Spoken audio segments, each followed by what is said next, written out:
and cyberstalking haters, keyboard warriors. Yesterday, I was live training and I was training home defense. Okay, I was doing home defense exercises and I enjoyed doing so. And in the middle of training, somebody came in, a hater as usual. You know nothing about slicing the pie, because I was moving around training home defense, maneuvering around and attacking and getting in cover, attacking from behind cover, advancing out of cover, and things like this. And I was doing a good job at it. And a little coward keyboard warrior hater comes and talks crap and says, you know nothing about slicing the pie. I'm well aware of the concept of slicing the pie, you just don't know what to talk about. And you're a hater just looking to say that I suck, which is called haters. Somebody's doing something well, extraordinary well, especially looking extra good, doing extra good, and people come and want to hate on it. So I'm well aware of the concept of slicing the pie, but the person doesn't understand what I'm doing, because I'm not a SWAT team clearing a house with defenders and you don't know if there's somebody in this corner or that corner. What I'm training is home defense. Like bang, I hit a window break in the living room right now and I have to advance and engage the enemy. So it's me in my home as a defender, and I know there's nobody in the room right now, which means I'm responding to contact. There's a noise, there's somebody at the door maneuvering and aim the gun at the door, or the border spray ball in this case, okay? So it's not like slicing the pies. It's like, I'm just going to act like you don't know what you're doing, even though you know what you're doing. So I'm well aware of the concept of slicing the pie and room clearing and how to go about that. But typically, that is about you're invading a house and you don't know if there's a defender in this corner, you don't know if there's a guy in this corner, and there's a certain way to go about that. Where it's like you enter here, you have to check this corner before going around the corner and checking that corner. Now, that's not what I'm doing, because I'm a defender and I'm training for real world scenarios where, let's say there's suddenly I'm in here and there's a noise of the balcony window being broken. And I know there's nobody along the way, so I don't have to slice the pie and check every corner in my living room, the bathroom, things like this. Is that I just have to maneuver quickly to engage the enemy. Okay, so typical with haters is like acting like just poo-poo what you're doing and act like what you're doing is bad, even if it's not. Okay, so I'm well aware of the constant size of the pie, and I'm also not doing that because there'll be non-effective strategies. So a lot of times when I train the home defense with either a spray bottle, which could be a stand-in for a gun, or it could be what it is, like a spray bottle, special bottle on them, okay? What I'm doing is responding to how I do it is like shadow boxing, where you're doing shadow box. You might be you're imagining things, and it could be, well, there's a head kick. The guy throws a head kick. It's like block that, move out of the way. And it's like, now he's circling here, so I'm circling. So it's similar to that. It's home defense, shadow boxing type stuff. Where it's like I'm moving around my home and then somebody just came at the door, okay, turned to the door, aim at the door. Okay, now I hear somebody that came through the window of the kitchen, and I'm moving to the kitchen to engage that. So it's a big difference in being a home defender and being a breacher. So if you're breaching a home and like slicing the pie and things like this around, I know all about all these things, but that would be bad strategies, wasting my time. Like, do you understand? If I'm here and I'm training, I have my water bottle, which could be a water bottle or could be pretending it's a pistol. Okay, it could be both. Okay, usually what it is, I'm squirting some water because I said inside. Yeah, gotta get splashed with water, or it could be a stand-in for a gun. And if I'm training right now, as I did yesterday, is that I'm in the kitchen, start from the kitchen, then move to engage over the living room. There will be training for suddenly there's a breach in the living room, the balcony window, and I'm moving there and then start engaging it. And it would be wasting my time, bad strategy, if I was like slicing the pie the whole way and going, let's just act like I'm on the way to the living room. Let's open the bathroom door and check if there's somebody in there. Or let's check the bedroom and see there's nobody in there, and then turn here and here. No, because what I'm training is I'm in my house right now. I know there's nobody in the bathroom. I know there's nobody in my bedroom. And then I might go, okay, I'm moving here. Oh, suddenly there's a sun at the door. Turn to aim at the door, possibly fire a few squirts. And then now there's a sun in the living room. Somebody came through that. Turned around that corner in the living. Oh, he's right there where the dummy is. He's already gone through the window, made it this far, and I start engaging him. See? And then it could be in the middle of that. Okay, now I'm pretending that I heard something behind myself, and I turn towards that because there's somebody came through here. Somebody came through here. So it's a completely different thing. So as usual, there's haters are gonna act like their intention is to say that you suck no matter what you're doing. If you do good, very good, decent, they're gonna say that what you're doing sucks. Okay, especially if you do something well. And I keep on worrying because as usual, they're like, you don't know about one of the parts. It's like, okay, you don't have any videos of yourself doing anything, training anything. You don't have videos of yourself doing anything or training anything.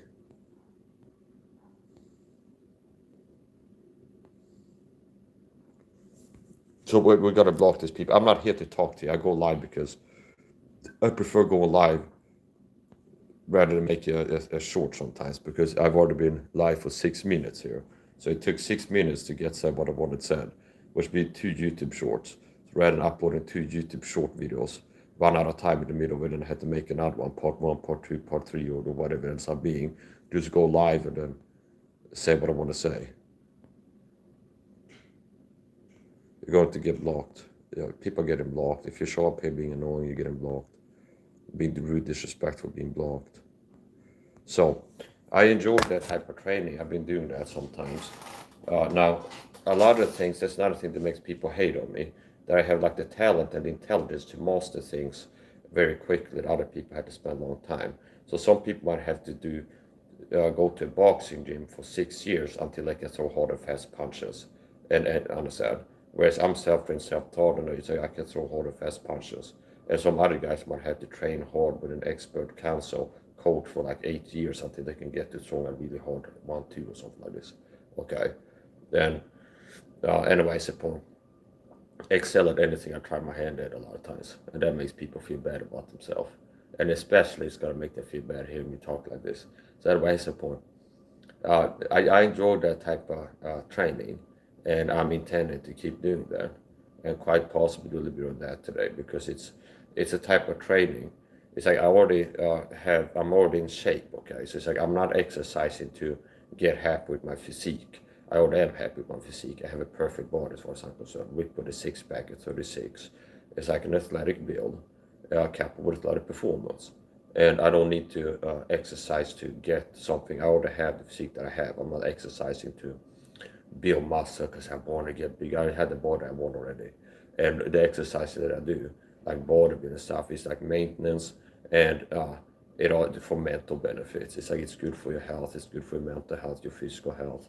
It maintaining good bone density. There's many benefits of exercising, lifting weights, other than somebody who's scrawny or fat and looking to burn fat or build a little bit of muscle, and which I don't have those problems. So now this, so basically a lot of training that I do, it's skill building, skill perfecting, and I'm just coming off a cold, so I'm at the end stage of a cold.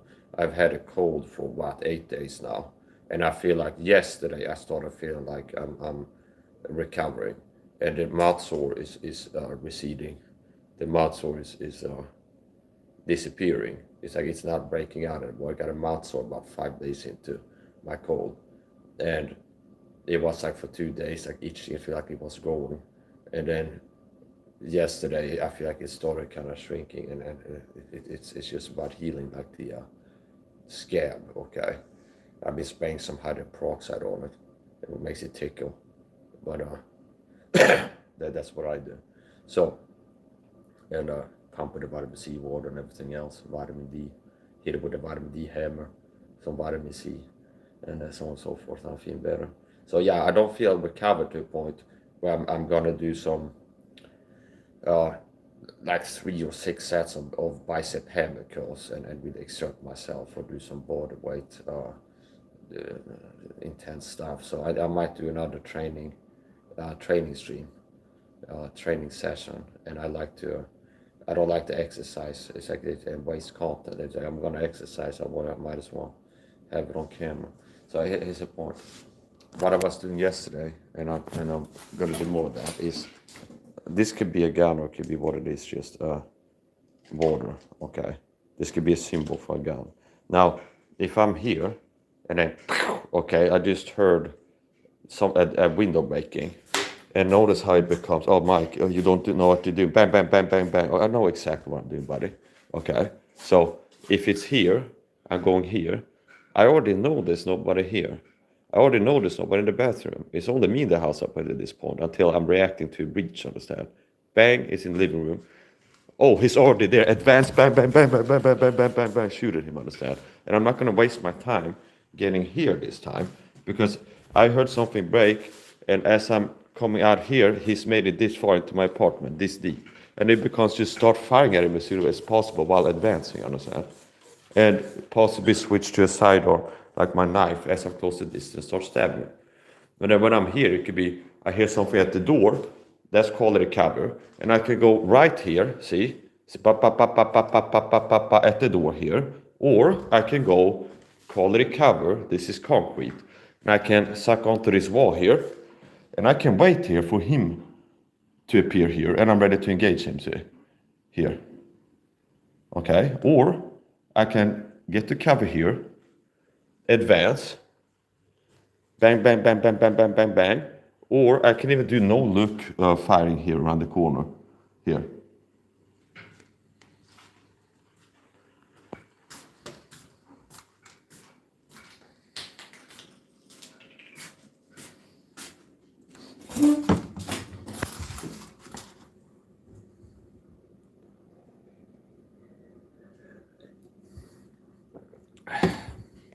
Here comes another little liar.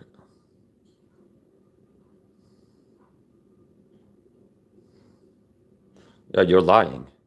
It doesn't matter if people are rude or disrespectful or not. You still block them all. No, I don't block everybody. That's not true.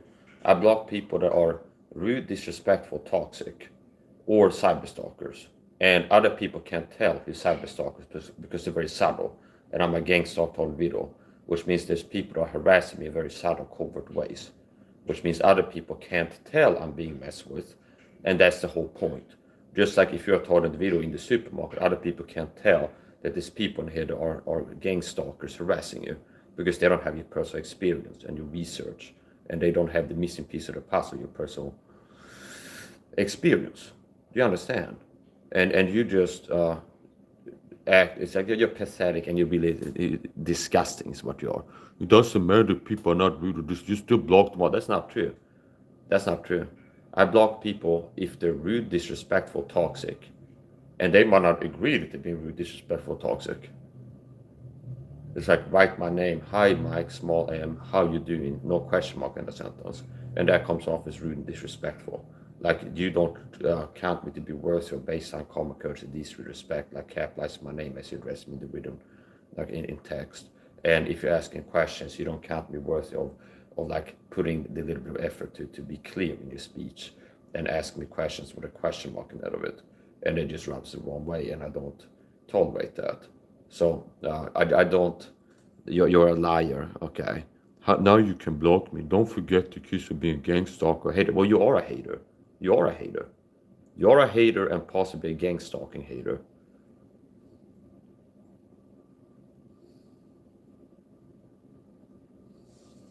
Gotta get blocked.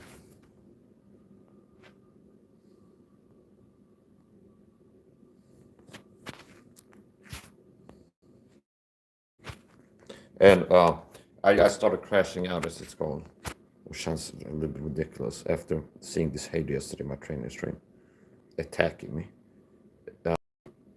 And that pissed me off, and I started ranting and raving. And sometimes when I start crashing out, ranting and raving, after that I feel like I'm not happy. I went a little bit too far, a little bit too aggressive, a little bit too serial killer vibes. It's like never go full villain. It's like never go full serial killer mode. Understand? So, anyway, that's the point. So no, I do skills. I privatize them. That happens quite often, especially if I'm live when I'm sleep deprived and being harassed. It's like I'm triggered. A lot of times it's like I might be live for 6 hours, and there's a lot of good moments in it that I'd like to have on the internet or make a clip out of. But it's like the bad parts sometimes make me not want to retain the whole stream, and I pull it, and then kind of in the backlog, maybe one of these days I edit it, cut out the bad parts, or get a clip out of it, and there was a part of the stream that I like to have up. So.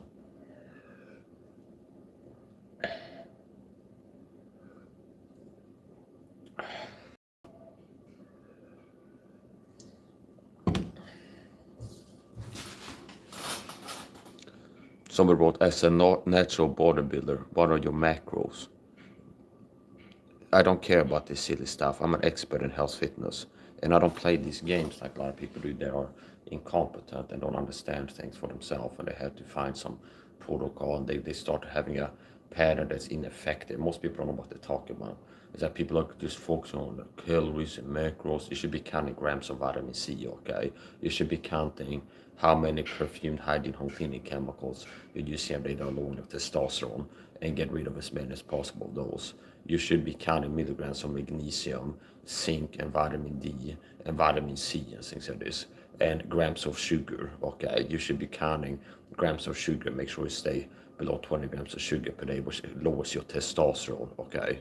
And it's like people are bodybuilders, and introduce this like, yeah, calories, exercises, and they don't know about health fitness. They don't know about, it's like things like the basics. They don't have the basics down. It's like an average Joe who's not even looking to build muscle. He already has a need to take more vitamin C, a lot of people, because they're deficient, to reduce toxic chemicals that is attacking his health, hormonal health, lowering testosterone, and to, like I said, address vitamin deficiency problems, which makes you weaker and lower energy, and your recovery time is suffering because you're low on vitamin C and things like this.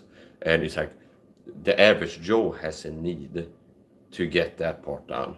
But people are like, I'm really focusing on getting stronger, fitter, healthier, working to grow, working to, and they haven't even gotten like the basics down, the fundamental. Then what your macros. I'm not playing this silly game where people are incompetent idiots, which is most of the bodybuilding industry, and people are in the health fitness industry. They're like incompetent idiots. They're just counting macros and just how much they're just counting calories every day and these many grams of protein per kilo of body weight, when it really is like you're missing the basics, okay? That's like optimization. You need to make sure that you're not vitamin deficient. You need to make sure that you stop poisoning yourself with toxic chemicals and lowering your testosterone levels. And that's more important than getting a little bit extra protein or something like this. Like what's more important as a health fitness person not than like getting like max protein, okay? Having abundance of protein is making sure that you have an abundance of vitamin C, that you're not deficient in vitamin C and magnesium, vitamin D and zinc and all these other things. What's your macros? As a natural bodybuilder, what are your macros? I'm trying to lean down from 204 to 180. I want abs. Okay. One wish, Cassandra. I will grant it. Okay. A trip to Cairo, Egypt. Okay. How about a trial wish? Get into the spirit of the game. Cassandra, one wish. Anything. I will grant it or something like this. Here's your abs, okay. Cats, okay. So there you go. So yeah, I want abs. Well, okay. Well, you can't click the right place, but don't be annoying. And basically, you just need to lose your body fat. I mean, most people have abs. It's just that they have too high body fat. They have too much fat either way. So, and the reason why so few people that have a six-pack abs above 35 is because people have low testosterone. There's a connection between testosterone levels and body fat percentage. So if your testosterone goes down, your body fat goes up. So the issue is a big part of why there's so few people having abs is because people have low testosterone. And I know why, and I know how to address it.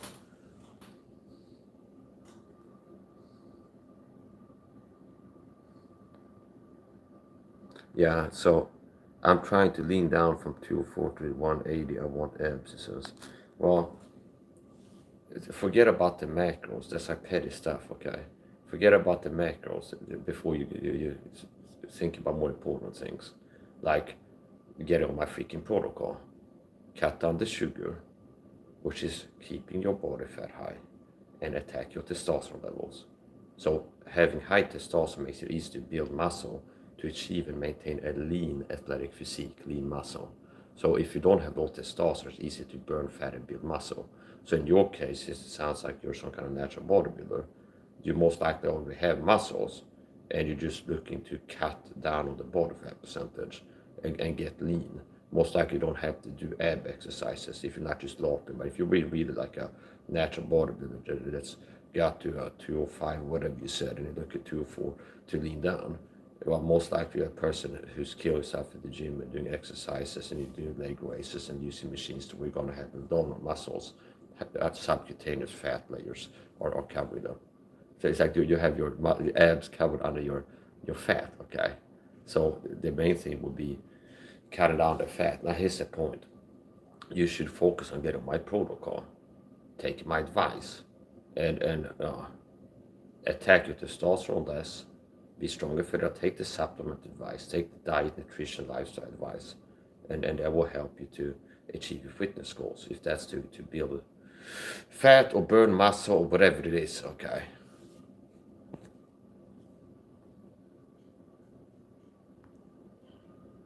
You look like German, Slim Shady. I'm not German, I don't look like Slim Shady. And then the person wrote that they like carbs so much to be a bodybuilder. Okay. I don't identify as a bodybuilder, primarily. But I'm a person that likes to be precise, which means most people use the term bodybuilders. Like what they're doing is like Mr. Olympia, Rich Piana, Mike Mensa type exercising, or Ronnie Coleman. And that's what it's about. Now, technically, literally, what are you doing if you're doing anything where you exercise? You're doing bodybuilding. And especially if you're a Christian that shares health fitness secrets with other people, like the body of Christ, teaching them how to be stronger, feel healthier, live longer, and that, which is what I've been doing. You're a bodybuilder, building the body of Christ with edification, truth that you have to act on. Anybody that has been listening to me for years is going to have learned about why so many people get sick and tired, and how to get stronger, feel their health, and improve your health.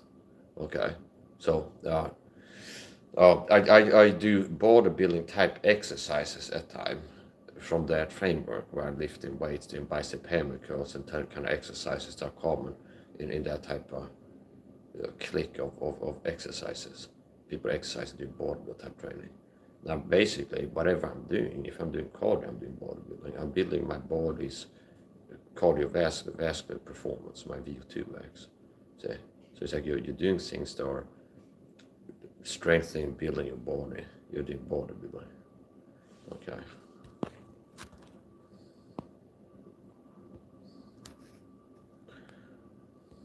Don't forget to hit the like button if you leave. People who leave that, oh, you just block. Yeah, a lot of times I block people too, no matter what the comment is, if they didn't click the like button, see. So even if somebody shows up and they comment, it's not really disrespectful. But if I can tell that they didn't hit the like button, then they are still being really disrespectful. They go, hello, Mike, good to see you. And it's like that it's like almost like gaslighting. It's like the words are like, I'm supportive, positive, but your behavior doesn't match. Because an easy way to show support, that you're a positive fan or like supportive viewer, is to hit the like button and start watching. See?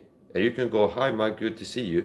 But a person really felt like, good to see this guy and his lifestyle. They were like naturally inclined to click the like button. See? So that's another, well, you just block people for no reason. No, either these people are leaving comments that are disrespectful, get blocked, or it's a comment that other people can't see. I'm being cyberstalked. It's a gang stalker using covert abuse. And they're pushing my buttons. And you can't tell.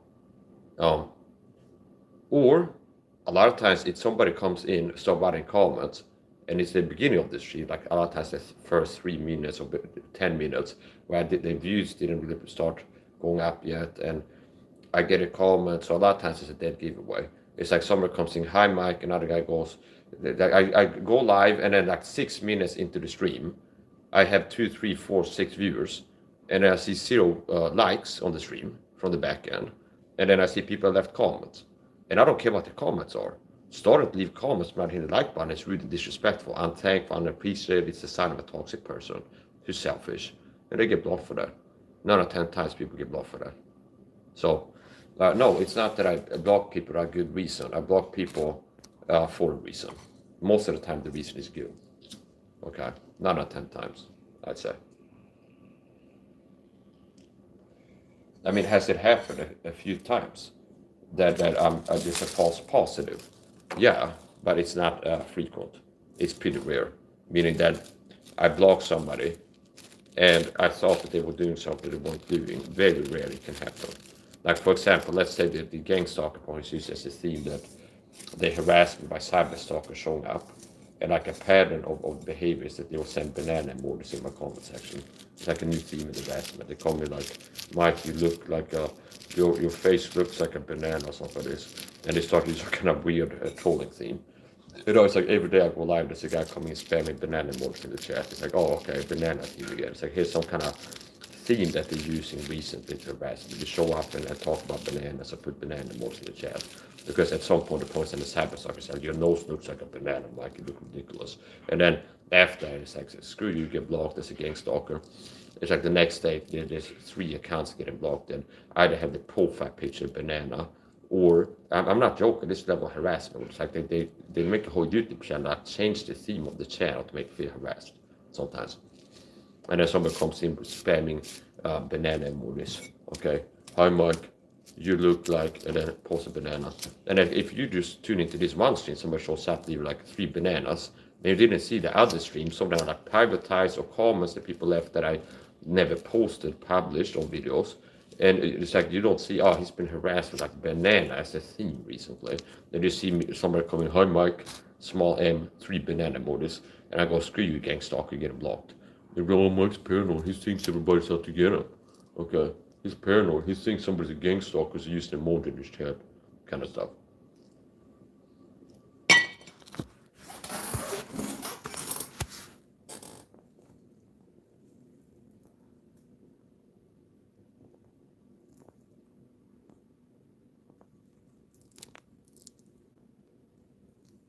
Who's the skinny guy in the profile pic? I'm not skinny. That's gaslighting and clear hater. I'm not skinny. I have an ideal physique. I'm in great shape, ripped with a 6-pack, not skinny.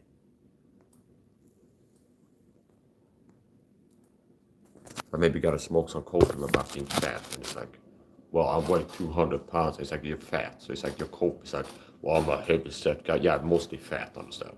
Whereas me, I'm built like a fighting machine, like a warrior. That is like ripped, athletic, no dead weight, no like unnecessary weight.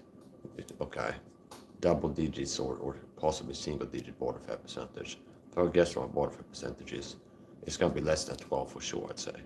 It's gonna be between 7 and 12. But that person got blocked, clearly.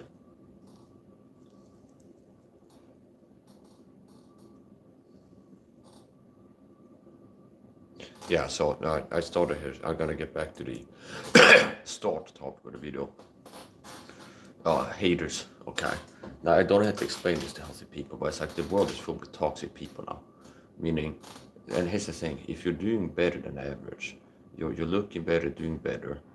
That's exactly what will attract haters, especially. Meaning, if I look at people that are live YouTube training, live in the garage from boxing punches, the guys that are slower, out of shape, hit less hard, they're more mediocre than I am. They don't get the amount of hate that I get. But if somebody's like faster than average, hit harder, train longer, things that is like look better doing it, it's like that's the type of person get more hate.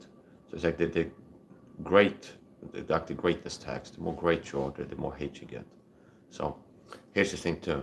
The bar for inspiring hate and envying people is pretty low. Just the fact that you are on camera, having the guts, the balls to go live and do so, perform something, to do something in front of the world, see, that's something insecure people, you're being better than them, see. David Goggins has a quote about haters on the internet, constantly people don't want to see you being better than them.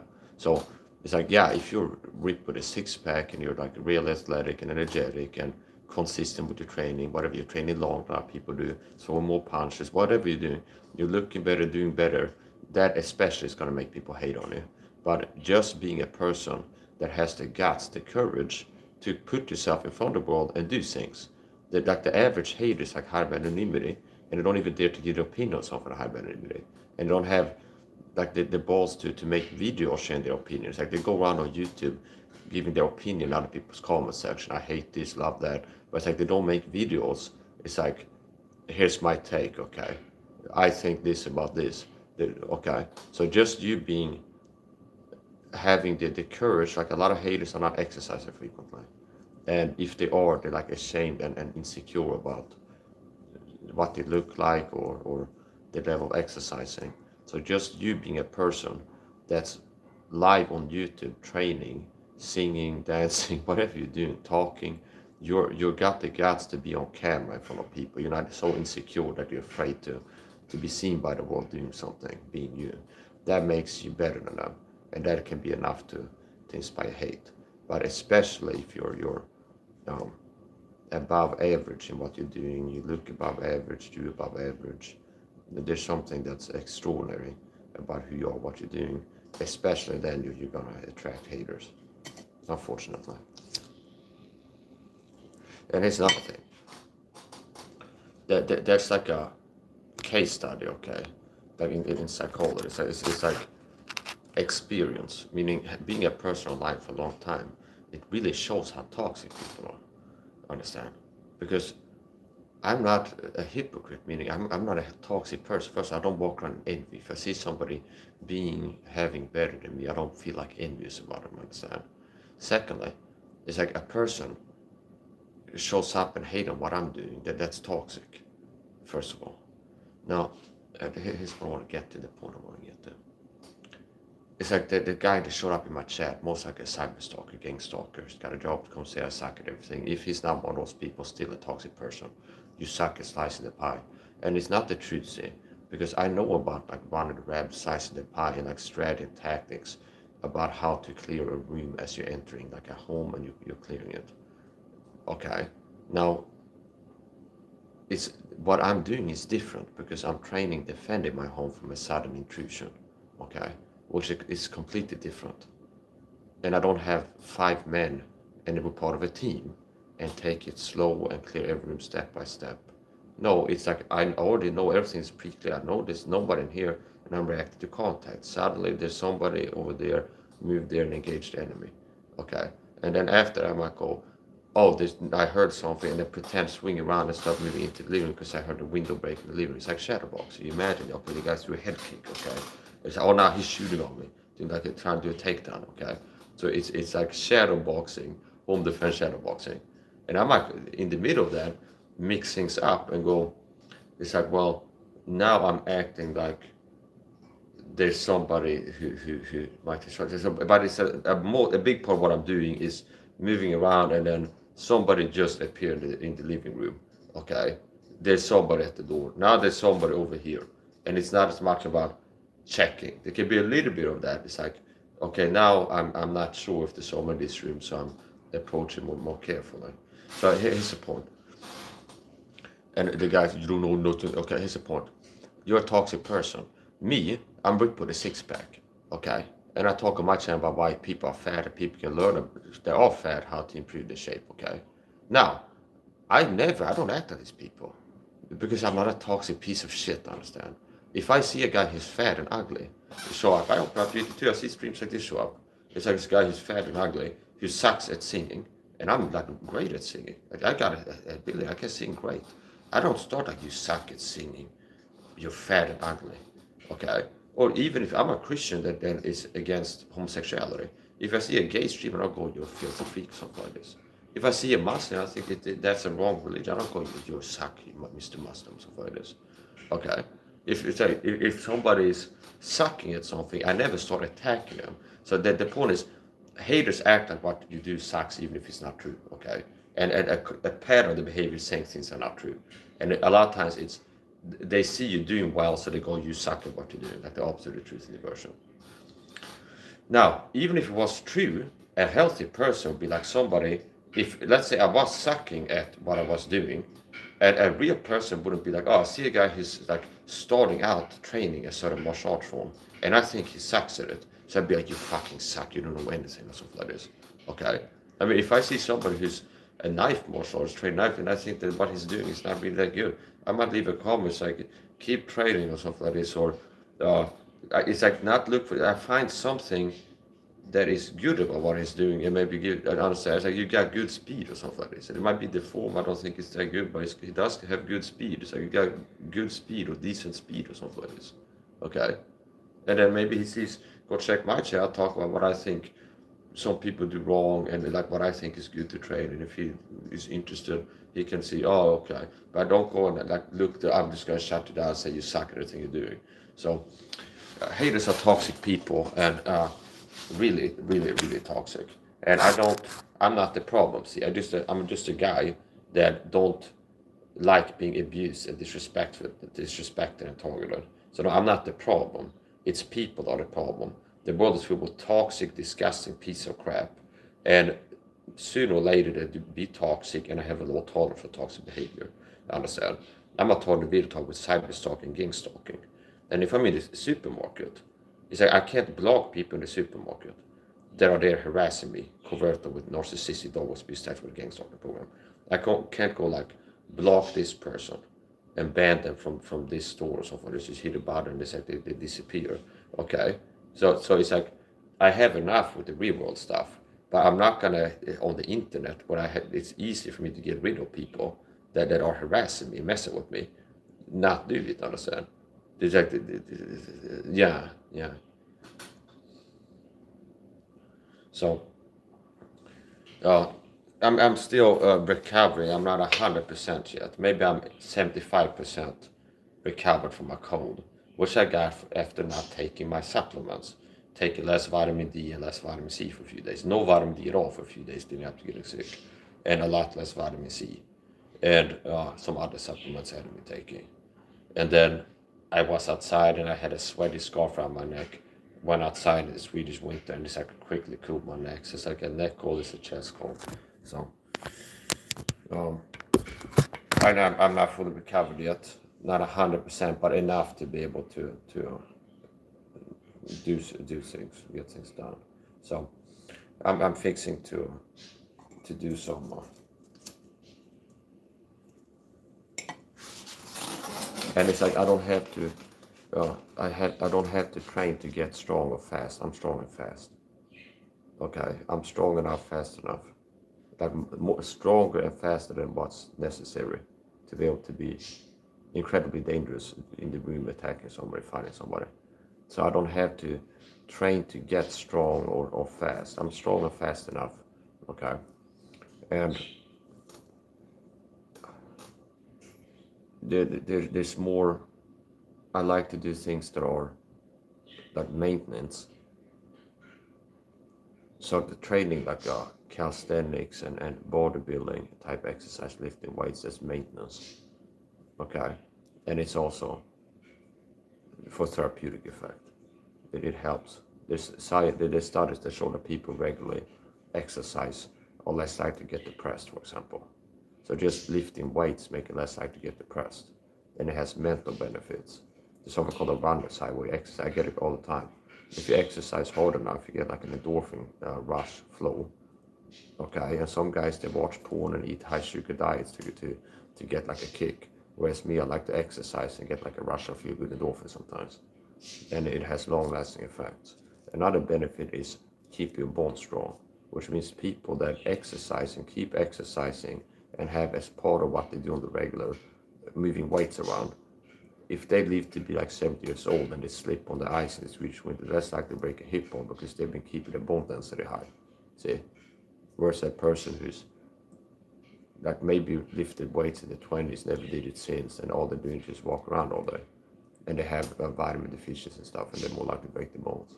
But there's many benefits of exercise. It's not that the only reason to exercise is being unhappy with your physique. Like most people exercising are unhappy with their physique or insecurities, and they're working to get happy with the physique. I'm happy with my physique already, and I'm looking to keep it and keep exercising. So there's I like to do things that you could call skill building or like skill training, which means I can do drills that are not even really that intense. If I can do have knives and do this and like this, okay, and do things that are more like skill training.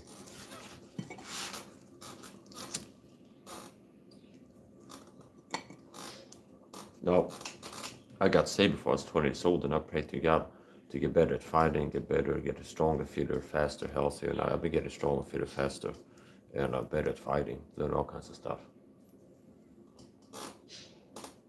And people want to hate on my martial arts. They can go jump in the lake. They're going to get cast in the lake of fire eventually if they don't get saved. Revelation chapter 21 verse 8 and 20:15. Chapter 20 verse 15. And whosoever was not found in the book of life was cast in the lake of fire. And that's the lake which burned with fire and brimstone, which is second death. Now you don't go there for being a hater, okay? That's not the reason. People are like hating and being bad people or doing bad things. That's not the reason you go to the lake of fire. It's if you stay in unbelief in the gospel. So if people never trust the gospel, they never trust Christ to get saved, no, they're going to go to the lake of fire. And even if they would stop like all the bad things they're doing, which is impossible, they still wouldn't go to heaven. They still go to the lake of fire. So the issue is if you believe the gospel or not your lifestyle.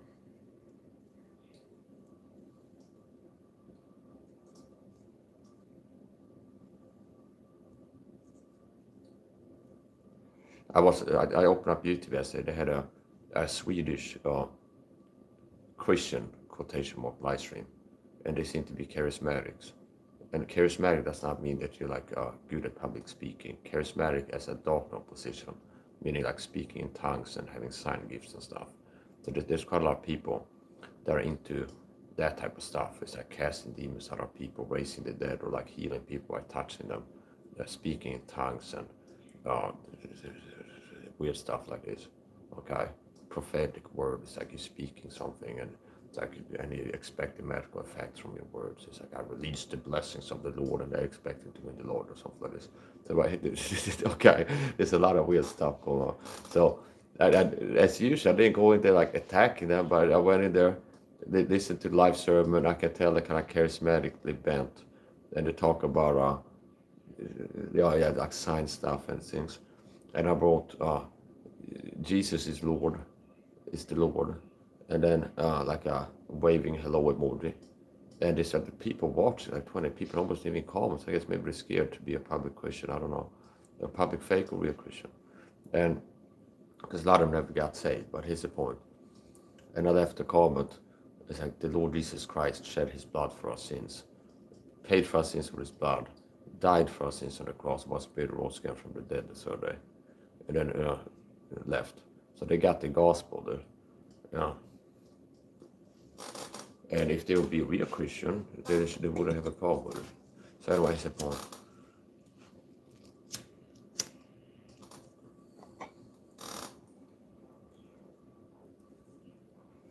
People want to hate. People want to hate. Once again, don't forget to hit the like button if you want to. If you're not a hater. And don't forget in the future, if you want to leave a comment and not get blocked, to hit the like button before you leave your first comment. That's the best way to do it.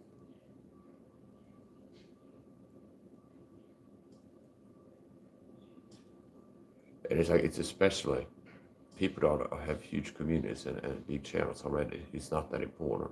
But if you have a small channel, it makes a bigger difference if you like one and leave comments actually. There's also people sometimes that get blocked because they show up claiming to have been subscribed to you for 2 weeks, and you're just looking to write comments when I'm live. It's like, why did you not leave a comment? If that's true, you've been subscribed to you for 2 weeks and you're not a hater, why would you not have left a comment on any of my uploads the last 2 weeks? So I upload 3 things per day. I go live at least once per day. More days than not, I go live several times. I upload shorts, I make videos. So it's like, you didn't leave any comments, anything uploaded, but it's like when I'm live, you want to show up and talking to me. It's almost like ghosting. It's like a weird thing.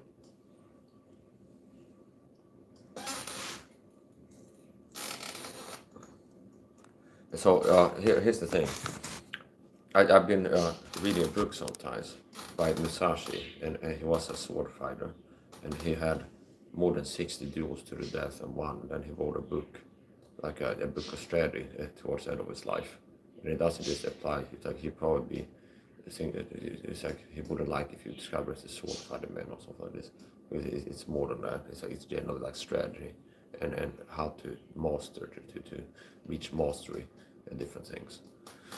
And he said that at the beginning of his life, part of the book was he realized after winning a few sword duels that he had won more by natural ability than right strategy. Okay, like natural ability inclination than good strategy. And then he figured out that it's like here's the right way to go about things. And also he had a issue with being, and it's like it's not that I learned all these things, like there's things that he said that make sense and they're right. So for example, the point is you don't want to be a slave to form and overly rigid. Rigidity is death and fluidity is life. So this and in this common, it's like all or nothing thinking in lower level understanding. People are not wise. And there are times you go to black and white thinking, all or nothing, and overly rigid. And it'd be like, do you understand, the best punch or something like this, or always never. It's like you see sometimes some boxing coach makes a video on street fighting self-defense, and it'd be like, how do we always lead with a jab or something like this. It's like always throw a jab, let the jab your first punch 100% every time. But it's like that's not good. It might be most of the time, but they're not saying most of the time, they're saying always. And it'd be like, sometimes, but it depends. So the point is winning against the enemy. Okay, the point is winning against the enemy. And the things that's like most of the time, if you play things like this, you're more statistically more likely to win. Okay, but there could be a better way to do things in the moment. So for example, I can tell you this. I can show you this. So for example, it's like you might have a thinking, like a strategy, which like the right way, if there's somebody there and I'm here behind cover, it's like to take it slow here and go here. Okay, bang, bang, bang. But, or if there's somebody there. Now, yeah, I can go here, bang, bang, bang, start shooting here. But I can also rely on speed and go bang, bang, bang, bang, bang. I just jump out here. It sounds like a teleporter here. I start shooting, understand? And that could work, see? So if that made me win the gunfight, that was the effective strategy, see? Versus if I'm here, taking my time, and he knows I'm here, and he's got the time to set up or something like this. But it could be that the right strategy is jump out here, bang, bang, bang, start shooting, okay? And this, do you understand? And if doing that made me win, that was the right strategy. Versus, no, I'm going to spend time behind cover, peek slowly, carefully, and do this and that.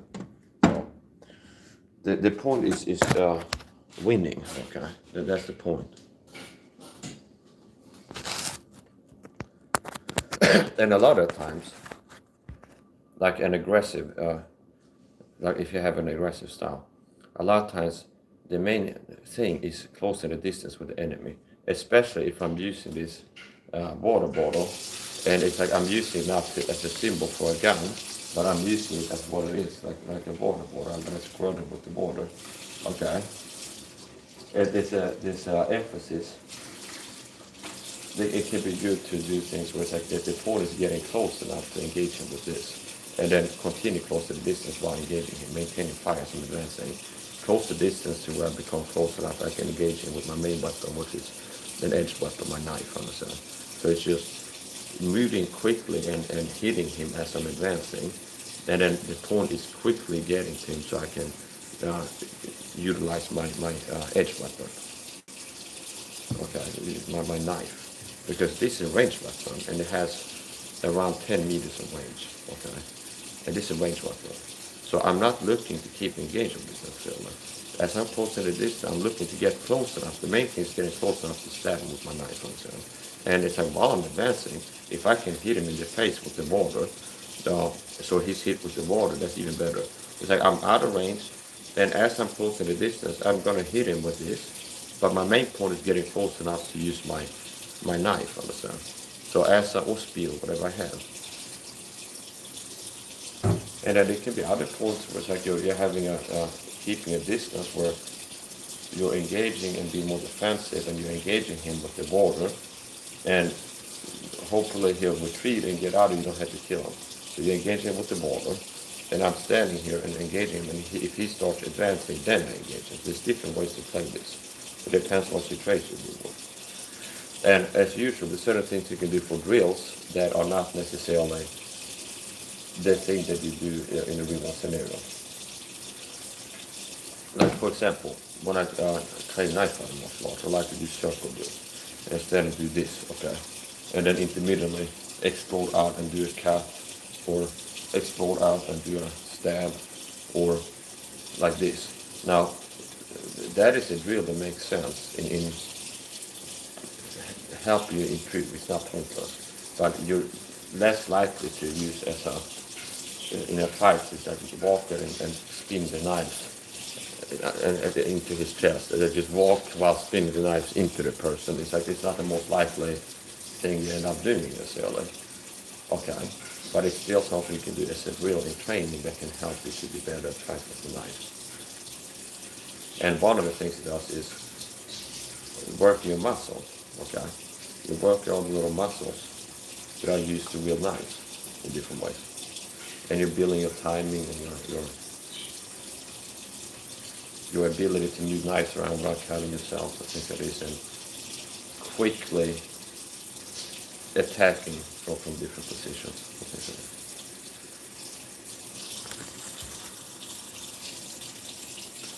Somebody wrote, have you ever been to Dubai? No. They wrote, are you from Poland? No. Do you support trans girls? No. Okay. So there's 3 questions that the answer is no. Here's another thing.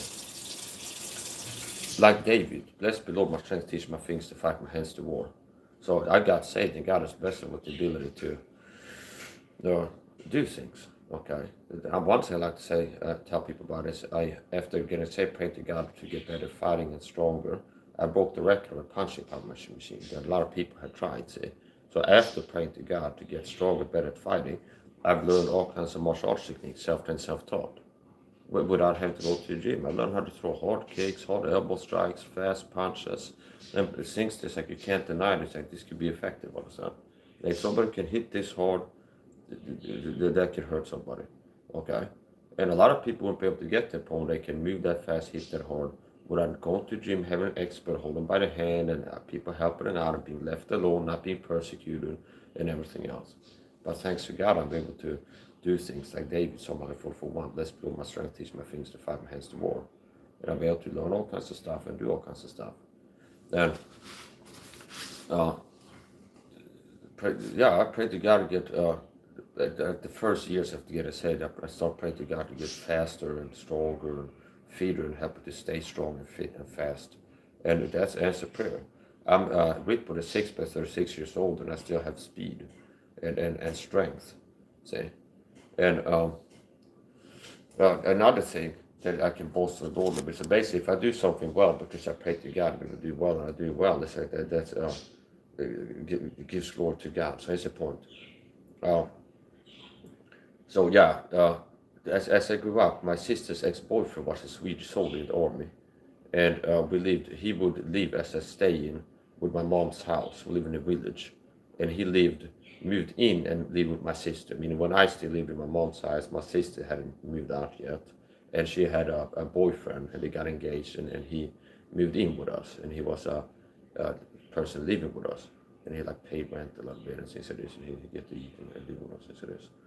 He was in the Swedish army, and we had a common interest in weapons and armor and like manly stuff, okay, and not like, I don't know, crochet or something like this. So it's like we got along, and mostly for a while at least. So it's the point. So he'll be training. He was a Swedish soldier. He'd be training and go on like the marches and go for training courses, CQB for example. He got trained in CQB, okay. And both of us were into guns, and we had airsoft guns and lived in the woods. So we'd be doing airsoft wars together, not just for fun, but as training. See, so there's some SWAT teams and and police officers departments that train with RAP4 or airsoft or things like this, even some military people, because it's a way to, it actually translates to real life training. Okay, it actually translates. It's like sparring, like boxing sparring. You're not. Do you understand? It's like sparring, where it's like you're training gunfights without anybody dying. Okay, do you understand? And everything else is the same: disengaging the safety, reloads, maneuvering, taking cover, breaking cover, shooting, hitting, not being hit, and things like this. So, and I did well. So despite him being a professional, trained in by the the Swedish military, and like extra courses in CQB and things like this, and like a standard soldier taking extra courses to raise his competence, that we can have like educate yourself more. I ended up winning several times, and notice you can go, oh, Mike, oh. Yeah, I ended up winning. So he's a trained professional, and I was able to win him in gunfights one-on-one several times, simulated gunfights. Okay. Oh, you need to have the system of an expert teach you everything to be able to be effective at something. Apparently not. So, and I'm not saying he sucked. Okay, he won several times. I won too, like airsoft wars, which means it's going to be especially hard to beat somebody who has training, like professional training. But I was able to win despite that. And starting out, he had a Glock 18 airsoft gun, okay? And I had an AK-47 with a underfolder, like a replica, a springer. So it'd be like the charging handle has a spring, and it like the underfolder stuff. So it'd be an AK-47, everything's the same as real AK-47, like the safety, the charging handle, all this. Now it's almost like a bolt action version of the AK-47, where you have to cycle in between each round, which would be clearing certain jams, okay? And now, possibly, I thought about it, if you would do too much training there, maybe if you got a real AK-47, like muscle, you might end up shooting once and then charging it, and you're basically dumping a round at it's like you'll be like putting out bullets, okay? You'll be charging it and you're charging it again, and you just poop out bullets at the side. Now, here's the point. So I had an AK-47 with an underfolder, which is like a metal stock, and you fold it out, and then you fold down a certain thing that goes against your shoulder. Okay, so I had that, and that's you had to do this. You had to charge. You shoot once, you had to charge it, and then you can shoot again. And I got really good with that, just using the iron sights, and it had decent range, like up to 50 meters.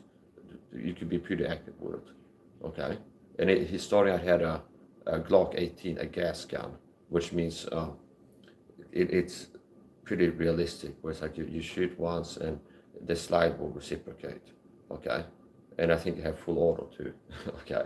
So in this case, it's that, and it's almost like even, because I have a weapon with greater accuracy and range, okay? Why is it more accurate? It's a longer barrel, there's a longer sight radius, so there's more distance between the sights, and greater sight radius and a shoulder stock generally translates to better accuracy than something with a short sight radius, short barrel, and no shoulder stock. Okay, so it's kind of like rate of fire had advantage, where you could bang, bang, bang, bang, we can go full auto and spray with it. But I had the range and accuracy advantage. Okay, and then I was playing to my strengths. See, so we would have airsoft wars as training, and I enjoyed that, and I did well. So I'm not saying he sucked, okay? He won several times, but I also won several times, even against somebody who's a trained professional. And later on, we upgraded our gear, and I got a M2 Marusian M2 carbine, 8mm, which would be a World War II weapon that the Allies had in World War II, an M2 carbine, and an 8mm Marusian, and a gas gun. And I think it had maybe 10, 12, 15 or so rounds in the magazine, and full auto too. But if you would do a full auto burst, it'd be maybe a 2-second burst. So his support, I really liked that, because wood stock, metal, everything, and true to the real life thing. And he had at this point he had a M4. I don't remember if it had a red dot or an ACOG on, but it's some kind of optic, and electric, which means And the electric ones, I don't like them because they make this whine like it sounded like a sewing machine or something sometimes. But you go semi, you go full auto. And so we would have wars, and I won several times. And if I look at what I did to win, it's doing things that work, okay, basically. So how we do that times, like we decide go to the woods or whatever. It's like here's the center spot, and it's like I go this way, you go this way, and then that we go here, and this is where the gunfight will be. It's kind of like a certain zone or something like this. Now I could, if I wanted to, go back and then hide in that zone and then wait for him if I'm first to show up, or just okay. So and we sometimes yeah. So anyways, the point. So what I did, I had my AK-47 Springer gun, and I got good at shooting with it. And one time in the woods, I climbed up in like a rock face where they have moss and stuff, and I got into a sniper position. I was playing like a sniper. I got into sniper position, and then waited for him, and I see him appear, and then slowly, and then hit him. So before he noticed me, I hit him on the side. It's like an ambush tactics. Still, once again, playing to my strengths. So engaging him at range, where I can be accurate, and hitting him before he sees me, so he can't even start shooting yet. And if he did, it would be hard for him to be accurate at that range, okay? So, and here's another thing. I made my own ghillie suit, okay? Which I took like a hoodie and then stitched webbing on it. What is it called? A camo web, like a camo net, okay? I made my own ghillie suit, which I had to have a hoodie that already has like brown and like black details on it. There's almost a bit camouflage of a pattern, and then stitched webbing to it and the camouflage net, and then improvised it. And then obviously in the field you can go, I'm in an area where there's plants around me, so get some of those plants and put it in the webbing, so I'm blending in even more, understand? I think that is. So another time I won by hiding in the bush with my good, like my do-it-yourself ghillie suit. So you go, it's like hide in a little bush, wait for him, he doesn't see me, get aim, hit him on the side. So another time we played when I had the carbine, M2 carbine, 8mm. And the same there, it's like we're gonna, it's like a certain area we had certain battles. One time it's like, okay, I'll go this way, you go this way, and then this is the zone where we'll be shooting, okay? And I climb a tree, okay? So I climb a tree and sit in a tree, and then I wait for him to appear, and I got him again, see? So then I'm looking at the wings, and it's like, yeah, avoiding detection, accurate aim fire, my first shot hits him. So it's not like, oh, I missed, and now he knows where I am, and he starts shooting. I hit, my first shot hits. So it's like ambush tactics. I'm keeping distance, accurate aim fire, hit him with my first shot, and it's like, I don't get hit. Another time, same there, I did a little different strategy this time. Same area, they had a log, and I go and lay down behind the log, and then wait, and I see him come out, and then go up, and I hit my first shot in the head. I did the shoulder in the head this time. So it's like I did a good job. So you don't have to be trained by professionals to beat professionals necessarily. It's like, now it depends on who you are. So, and I'm not saying that he sucked. I'm saying that despite him being good, I was good enough to win several times. See? So it's not this like you have to, the only way to gain competence is to gain it the way that other people do. It's like there's no chance you get good at something unless you go to some school or a gym or something like this. You can get better at things yourself.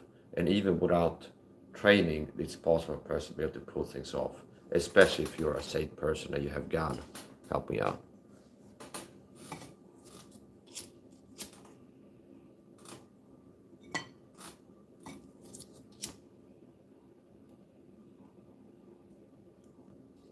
So, airsoft is something you can do for training. Airsoft is something you do for training. Why is airsoft good for training? Because, first of all, it's very similar. So, especially if you have the same gun that you have in real life. Like if you have a real gun and you have an airsoft version of it, that can be good because like it'll be the same thing. It's like how to release the magazine. It's gonna be the same button, same place, same grip, same sights, same everything, same way back the slide. And you can even have the same ammo count. So like an airsoft, sometimes you can fit like 30 rounds in a magazine, and you can load it to like the number that you have in the real gun. Because obviously a 6mm BB, you can fit more of those in an object this big than bullets. And with airsoft, it's also for training. There's a higher stakes to get hit. See? So it's not like laser tag. It actually hurts to get hit. See, because like it's more likely that your strategy is better because you don't want to get hit. See, so it's like in real life, it really hurts to get hit, and things like this. But if you're training airsoft, it can really hurt to get hit, which means it's like if you get out, how you get hit in the shoulder, it's like you learn quick. It's like the way that I moved, I got hit in the shoulder, and it can hurt, and it incentivizes you more to be more realistic and make sure you don't get hit, because getting hit can hurt. This will be painful. It depends on how you dress and what the ranges are and things like this, but it can hurt. What are you talking about? Well, if you listen, you can hear when asking dumb questions. So if you're looking to hear what I'm talking about. Someone wrote nice psychosis. Oh, but I'm not being trolled. See, I'm the problem. See, it's not the people show up repeatedly being rude, disrespectful to me all the time. No, Mike, you just sensitive and block everybody. Gaslighter. What are you talking about? Nice psychosis. What do you mean psychosis? I don't have a psychosis. And people hear me talk now, not hearing a person having a psychosis talk.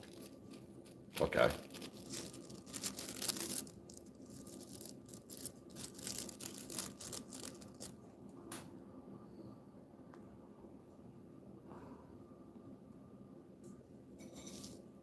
Got blocked instantly.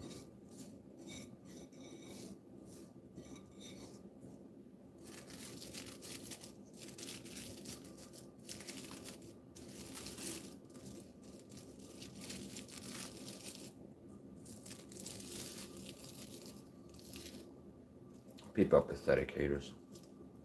Yes, I'm a persecuted Christian being gang stalked. That's why I get so many people harassing me online. There's people are recruited to harass me online. And there's people are recruited to target me in real life too, so-called flying monkeys. And they thought it would be covert, subtle, discreet, so other people can't tell I'm being messed with. But I can tell. And not only outside, it's like they can recruit people. If they're going to have a plumber come to the house, they can be recruited by prototype when they go home. But every time you do go outside, like to the store or something, there's going to be people sent to show up where you are and harass you and target you otherwise.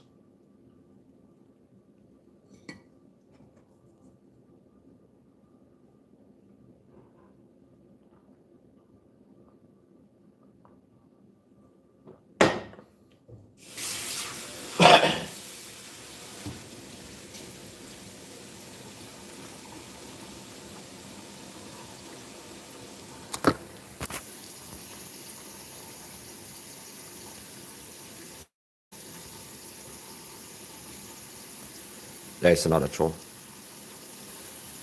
They ask, do you support trans girls? No, I don't, and you know I don't.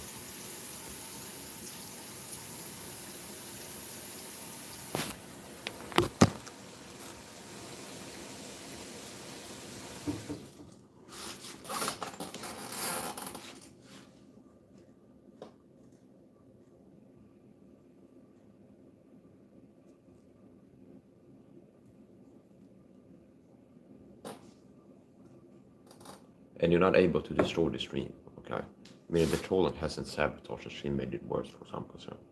I got what I said the first 9 minutes, like what I wanted to. It's like I want to talk about this, and I deliver the points I want to deliver, and then it's like bonus rounds, and I keep the stream going. And I didn't lose my mind and start crashing out, and I say something that I feel like I gotta pull the video for or something like this.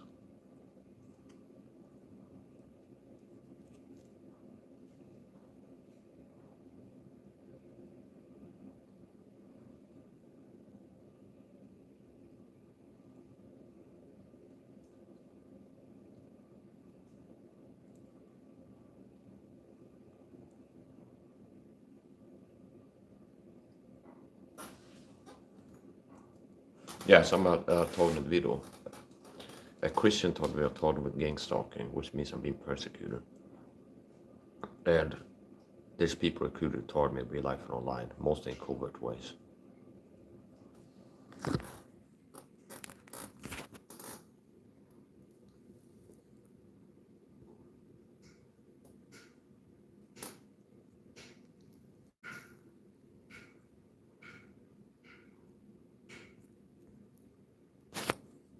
And notice how early in the stream, this is cyberstalking, most likely.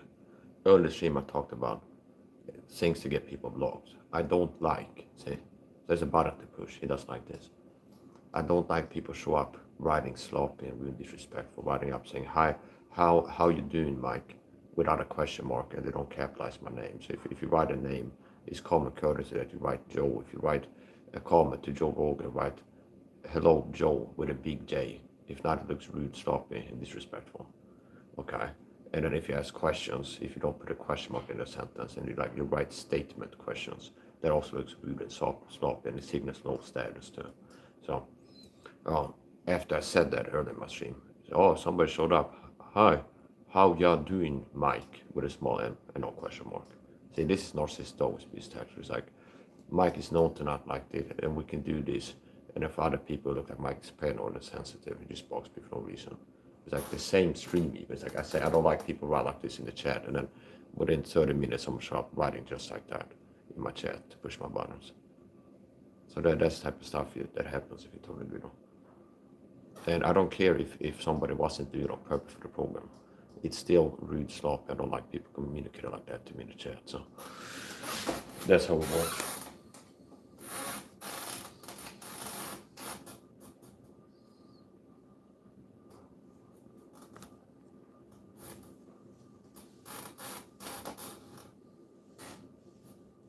I gotta finish the stream.